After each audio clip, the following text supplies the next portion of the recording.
How to fix Realme 7 sound problem. नमस्कार दोस्तों, स्वागत है आप सभी का तिकिराज यूट्यूब चैनल पर। तो दोस्तों, आज के इस वीडियो पर मैं आपको बताऊंगा कि आप जो है कैसे साउंड प्रॉब्लम सॉल्व कर सकते हैं। ठीक है, अगर दोस्तों आपके मोबाइल पे मीडिया का प्रॉब्लम है, मीडिया साउंड, नोटिफिकेशन साउंड या फिर रिंगटोन साउंड, ठीक है, जो भी आपको प्रॉब्लम है आप इस वीडियो को देखें। मैं आपको सॉल्यूशन बताऊंगा जिसके थ्रू आप साउंड प्रॉब्लम को सॉल्व कर सकते हैं। ठीक है, साउंड सेटिंग यहाँ पर करना ज़रूरी है। तो साउंड सेटिंग अगर आप करोगे अच्छी तरीके से तो आपका साउंड प्रॉब्लम फिक्स हो जाएगा। तो चलिए वीडियो को बिना देर के हुए शुरू करते हैं। वीडियो शुरू करने से पहले अगर आपने चैनल को सब्सक्राइब नहीं किया है तो सब्सक्राइब करते हुए बेल आइकन को क्लिक जरूर करें। यदि आपको ऑनलाइन पैसा कमाना है तो वीडियो डिस्क्रिप्शन पर आपको लिंक मिल जाएगा। तो चलिए दोस्तों वीडियो शुरू करते हैं।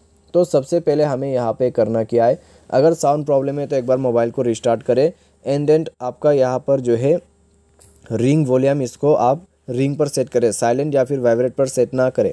ठीक है, एंड देन आपको क्या करना है दोस्तों, आपको जाना है मोबाइल सेटिंग पर। यहाँ पर आपको मिलेगा साउंड प्रॉब्लम है तो हम नोटिफिकेशन से स्टार्ट करते हैं। अगर नोटिफिकेशन साउंड नहीं आ रहा है तो यहाँ पर आप जाइए मैनेज नोटिफिकेशन पर और सारे नोटिफिकेशन बटन आपका इनेबल्ड होना चाहिए। ठीक है, तो यहाँ पर आप जाके पहले नोटिफिकेशंस को अलाउ कर दीजिए, उसके बाद आपको साउंड मिलेगा। अगर नोटिफिकेशन नहीं आएगा साउंड नहीं मिलेगा। ठीक है, ये चीज़ आपको ध्यान पर रखना है। उसके बाद साउंड एंड वाइब्रेशन पर जाए, वॉल्यूम फंक्शंस को इनेबल करें। Media volume, ringtone volume, alarm volume, उनको आप इंक्रीज़ करें। ठीक है, उस स्लाइडर की मदद से। उसके बाद दोस्तों जाइए रिंगटोन साउंड सेलेक्ट कीजिए यहाँ से। अगर नॉन पे सेलेक्ट किया हुआ है ऊपर में तो आपको यहाँ पर कोई एक साउंड को सेलेक्ट करना होगा।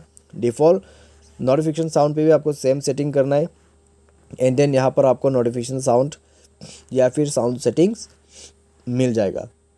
ठीक है, तो इस तरीके से साउंड प्रॉब्लम को आप फिक्स कर सकते हैं काफ़ी आसानी से। और दोस्तों साथ ही साथ अगर आपने मोबाइल सॉफ्टवेयर अभी तक अपडेट नहीं कर रखा है, मोबाइल सॉफ्टवेयर को भी अपडेट करें, उसके बाद आपका प्रॉब्लम कम्प्लीटली फिक्स्ड हो जाएगा। तो कुछ इस प्रकार से दोस्तों आप जो है साउंड प्रॉब्लम को फिक्स कर सकते हैं। बाय एनी चांस अगर आपको यह प्रॉब्लम दोबारा से आ रहा है तो आप जाइए एडिशनल सेटिंग पर। उसके बाद दोस्तों आपको मिलेगा इस तरह का इंटरफेस और यहाँ पे आपको बैकअप एंड रीसेट में क्लिक करना है और उसके बाद इरेज ऑल डेटा पर क्लिक करना है। रीसेट सिस्टम ओनली पर क्लिक करके आपको मोबाइल पैटर्न भर देना है। उसके बाद आपका सेटिंग कम्प्लीटली रीसेट हो जाएगा बिना फैक्ट्री रीसेट के मदद से। ठीक है, सेटिंग को कम्प्लीटली रीसेट करें एंड देन चेक करके देखें, आपका प्रॉब्लम फिक्स हो जाएगा। तो कुछ इस प्रकार से दोस्तों आप जो है प्रॉब्लम को सॉल्व कर सकते हैं। ठीक है, तो ये है दोस्तों तरीका जिसके मदद से आप साउंड प्रॉब्लम फिक्स कर सकते हैं। तो आज के इस वीडियो पर दोस्तों बस इतना ही। Thanks for watching.